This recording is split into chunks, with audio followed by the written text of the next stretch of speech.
नमस्कार दोस्तों, स्वागत है आप सभी का एक बार फिर से। जो हम बातचीत कर रहे हैं बीएससी बीएड से रिलेटेड इंपॉर्टेंट क्वेश्चन को।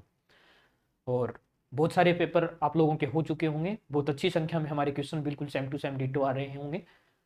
तो आज हम बातचीत कर रहे होंगे बीएससी बीएड थर्ड ईयर की यूनिट नंबर 4 के साथ। इससे पहले जो आप लोगों को 3 यूनिट मिल चुकी होगी, वो मुझे ऐसी उम्मीद है कि आप लोगों ने बहुत अच्छी मेहनत के साथ उनको एक जगह लिख लिया होगा, अच्छे से इन क्वेश्चन को क्या कर लिया होगा, तैयार कर लिया होगा।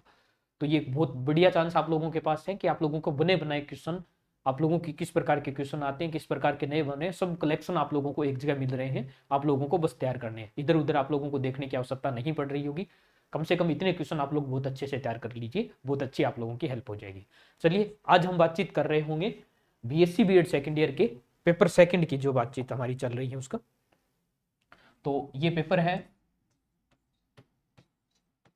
बीएससी बीएड सेकेंड ईयर का जो सेकंड पेपर है, और इसकी ये जो यूनिट नंबर है वो 4th यूनिट है।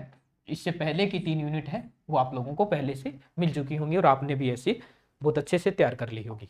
चलिए बातचीत करते हैं यूनिट नंबर 4 के बारे में, जिसमें से पहले ए सेक्शन के जो हमारे क्वेश्चन हैं वो ये हैं कि उष्मागतिकी की चर क्या है। यहाँ जो उष्मागतिकी के जो चर होते हैं उन चर को आप लोगों को क्या करना है, डिफाइन करने हैं।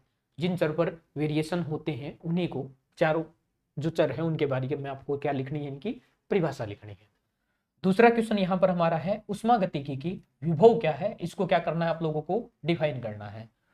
ये आप लोगों की वो यूनिट है जिससे जो क्वेश्चन है वो लगभग फिक्स है, आप लोगों के आराम से ऐसे क्वेश्चन यहाँ पर आप लोगों को मिल जाएंगे। तो ज्यादा इधर उधर करने की आवश्यकता यहाँ है नहीं, जितने क्वेश्चन इसमें है उन क्वेश्चन को बहुत अच्छे से आप लोग तैयार कर लीजिए। नेक्स्ट क्वेश्चन हमारा ये यहाँ पर है कि ये जो फंक्शन दे रखा है इस फंक्शन को आप लोगों को डिफाइन करना है। यहाँ पर है भाई डेल ई बटे डेल टी, और ये कांस्टेंट v पर इस चीज की वैल्यू आप लोगों को क्या करनी है, ज्ञात करनी है। तो क्वेश्चन नंबर जो 3 है वो है u बराबर F minus T del E upon del T V. ये आप लोगों को जो उष्मागतिकी के चर होते हैं, जो इक्वेशन होती है, उन पर आराम से वैल्यू लग के आप लोग यहाँ से क्या कर सकते हो, इनको निकाल सकते हो। तो ये पहले 3 क्वेश्चन है ए पार्ट में, छोटी छोटी डेफिनेशन है आप लोगों के एक एक नंबर की यहाँ पर। तो इसको लिख लीजिए साथ के साथ और तैयार भी इन चीजों को कीजिए। चलिए नेक्स्ट क्वेश्चन हमारा जो पार्ट बी में है, यहाँ पार्ट बी में केवल 2 क्वेश्चन डाले गए हैं। पहला है कैलोसियस क्लेप्रोन संबंध आप लोगों से पूछा गया है। तो भाई ये आप लोगों का केमिस्ट्री में भी पूछा जाता है बार बार, और यहाँ पर भी पूछा जाता है। लगभग ये थर्मो वाली जो यूनिट है दोनों लगभग मैच कर रही होंगी। तो ये जो है बार बार पूछा जाता है, तो ये इंपॉर्टेंट है, आप लोग इसको अच्छे से याद कर लेना। इस यूनिट से ये क्वेश्चन बहुत ज्यादा बार पूछा जाता है। नेक्स्ट क्वेश्चन इसमें है रुदोषम विचुंबकन द्वारा शीतलन को यहाँ पर आप लोगों को क्या करना है, समझाना है। तो जो लास्ट वाली जो शायद 2 नंबर यूनिट थी उसमें एक पुनर्निवेशी शीतलन के माध्यम से पूछा था, और यहाँ पर किससे पूछा गया है, रुदोषम विचुंबकन। ये भी क्वेश्चन इसमें क्या है, इंपॉर्टेंट है। इन दोनों क्वेश्चन को अच्छे से तैयार कर लेना है। और यहाँ पर एकमात्र क्वेश्चन जो मैक्सवेल उष्मागतिकी के संबंध है, जो 4 इक्वेशन हमें प्राप्त होती हैं, 99.9% यही क्वेश्चन बार बार पूछा जाता है, क्योंकि बड़ा क्वेश्चन बनता इसी यूनिट से यही है। तो इस एक क्वेश्चन को बहुत अच्छे से तैयार कर लेना। जो आप लोग फर्स्ट ईयर में पढ़ के आते हो, मैक्सवेल की जो चारों समीकरण होती है, उसी प्रकार उष्मागतिकी के में भी मैक्सवेल की कितनी 4 समीकरण होती है, उन्हीं 4 समीकरणों पर ये उष्मागतिकी के चर होते हैं, रिलेशन। तो ये जो क्वेश्चन है और ये पहला वाला है, दोनों फिर यहाँ पर मैच हो जाते हैं। तो ए सेक्शन में अगर आपसे पूछा जाता है तो नॉर्मल इसकी परिभाषा आप लोगों को देनी होगी, और सी सेक्शन में पूछा जाता है तो चारों जो इक्वेशन इसकी है उन चारों इक्वेशन को आप लोगों को कंप्लीटली पूरी तरीके से इनको समझाना होगा।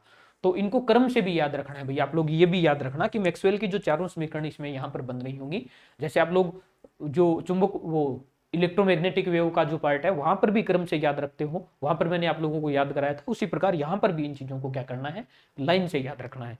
तो ये क्वेश्चन 4 से 5 क्वेश्चन आप लोगों के हैं, इसमें से एक ये क्वेश्चन और ये क्वेश्चन बहुत इंपॉर्टेंट है, बार बार पूछे जाते हैं, इनको बहुत अच्छे से तैयार कर लेना। उसी सेक्शन का अगर बड़ा क्वेश्चन इस यूनिट से आप तैयार कर रहे हो तो मैक्सवेल की चारों इक्वेशन आप लोगों को क्या करनी है, तैयार करनी है। तो ये आप लोगों की यूनिट नंबर 4 है। इसमें से एकमात्र यूनिट जो आप लोगों की इस पेपर की बच रही होगी, यूनिट 5, वो बहुत जल्द आप लोगों को मिल जाएगी।